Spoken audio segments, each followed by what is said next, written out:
Low track. I think it'll be well suited in Brisbane. The Sydney Cup run was good enough to indicate it could win today, wasn't it? Yes, no. Everything he's done in his last 3 starts has been quite fantastic, and I think he'll keep improving. Well, Gay, he won't need to improve too much. He's a darn good stayer, and good luck in Brisbane. Well, yesterday's Champagne Stakes meeting at Randwick brought down the curtain on a very successful 1993 Autumn Racing Carnival here in Sydney, and Ken Callender looks back over the past few weeks. Well, the Sydney Autumn Carnival concluded yesterday, and who do I think were the stars? Well, first of all, I think Bint Masqué, the Golden Slipper winner, is really going somewhere. When she comes back in the spring, you'll hear a lot more about her. Then when we got to Randwick, who shone there? Perhaps it was the Derby winner, Innocent King. But was the AJC Derby of 1993 as strong as it normally is? We'll have to wait and see. One thing, Innocent King can stay, and that'll give him a chance in the big spring cups. Skating won at Doncaster, she's a class filly, but she's going to get a lot of weight in her races from here on. I think the horse to follow from the Randwick Easter Carnival was March Hare, who won the Fernhill Handicap and yesterday won the Champagne Stakes. There's a lot of improvement in this fellow. Look out for him in the spring in the Champion Stakes in Sydney and the Caulfield Guineas in Melbourne. Once again, though, it was probably the jockeys who stole the show. Mick Dittman, Jimmy Cassidy, Grant Cooksley, and a special word of mention for my old mate Shane Dye. He didn't win his 5th successive Golden Slipper this year, but he did come good at Randwick. He won the Galaxy, a Group 1 race, and then yesterday took out the 2 plums, Tiarco Nick in the St Ledger and March Hare in the Champagne Stakes. Good on you, Slipper. Keep up the good work.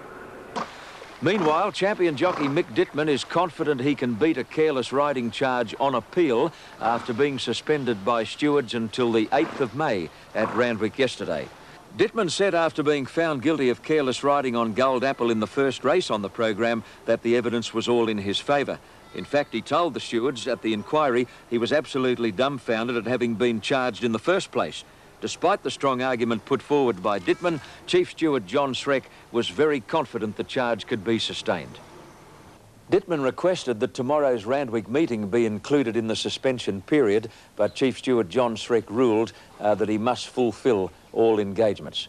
Talking about interference, it was obvious to anybody watching the early stages of the Golden Slipper Stakes at Rose Hill on the 3rd of April that things were pretty rough and tough out there on the track. Now, the stewards had an inquiry on the day, but in the weeks after that, they seemed to go underground as far as communication with the media was concerned. During the week, John Sreck was more than happy to explain the circumstances of a roughhouse Golden Slipper Stakes.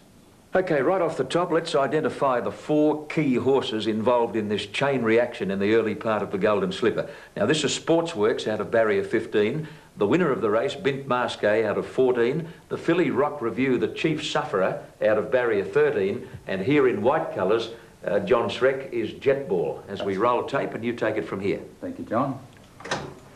As they come down here, you'll see Dittman having drawn out wide, and outside him is Michael Evans on Sportsworks. You can see the gap that Dittman is leaving in here as he's getting across and looking.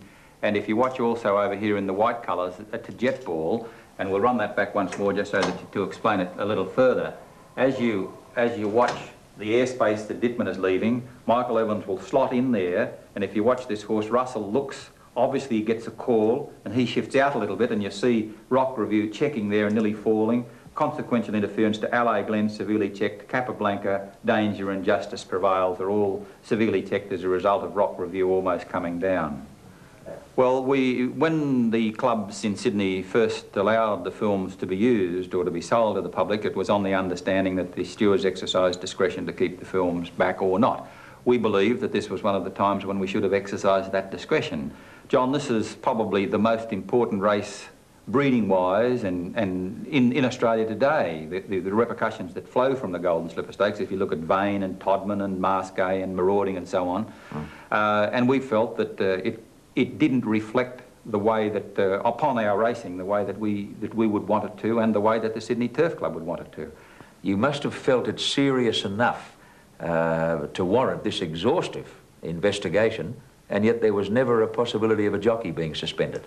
No, that's not quite right. There was the possibility of jockeys being suspended. When we were looking at it in the early stages, we looked at all those angles, but subsequently we felt that that wasn't necessary. And you yourself, John, have fallen out of trotting carts.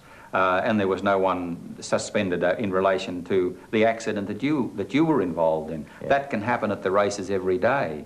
It can happen next week. And no one be suspended. People can be killed in a race fall and no one be truly responsible. It's just an accident that can happen. Yeah. And there were a lot of circumstances in this and we didn't think it warranted anyone being charged. We still don't. Would you encourage the use of apprentice jockeys in races like the Golden Slipper?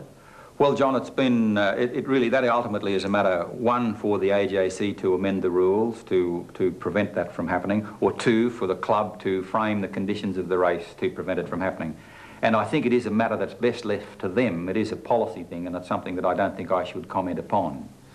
The replay we've just seen shows a classic or a contrasting illustration of the experience of a rider like Mick Dittman, who was able to go forward, moving laterally, but leaving plenty of room, and the impetuous boy trying to get in somewhere as quickly as he could, probably not realising he was doing it.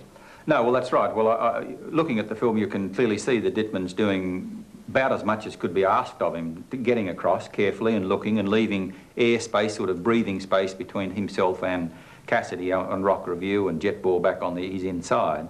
And Evans comes from outside him at the gates, as you see on the film, and from some 3 lengths behind him to be inside him, up into the airspace that Dittman's leaving. And that, with the shift of about a half a horse outwards from Russell after he obviously received a call, then we had the problem to Rock Review nearly falling and the consequential carnage that followed. With tantalising winning percentages available to jockeys in these $2 million races, you couldn't imagine a Golden Slipper being incident-free. Well, we keep hoping that that will happen, and I don't believe that what you say, John, is necessarily the case. It should be incident-free, and it can be incident-free, and I think the Sydney Turf Club and the owners that pay big amounts of money to run their horses in a race like the Golden Slipper Stakes are entitled to have it run incident-free. And we've got some of the best jockeys over the years in the land riding in it, and if they can't put it on incident-free, well, we're fighting a losing fight. But I believe it can be put on incident-free, John, and it should be. I think the owners are entitled to that, and the club is entitled to that. Well, punters, if you haven't yet absorbed enough punishment, you can bet today on meetings at Flemington, Canberra, Mount Gambier, Caloundra, Moe, not to mention the stall trots, and another 9 here at Randwick tomorrow. Well, Max, thank you very much. Nice to be with you on Wide World of Sport Sunday edition. But right now, I got to go, son. My work's piling up. See you later. Good on you, Tappy. I guess the hard part now is to sift the straw from the good stuff or the warm stuff. While you put the pot on for morning tea, we'll take a short break and return with more in a moment.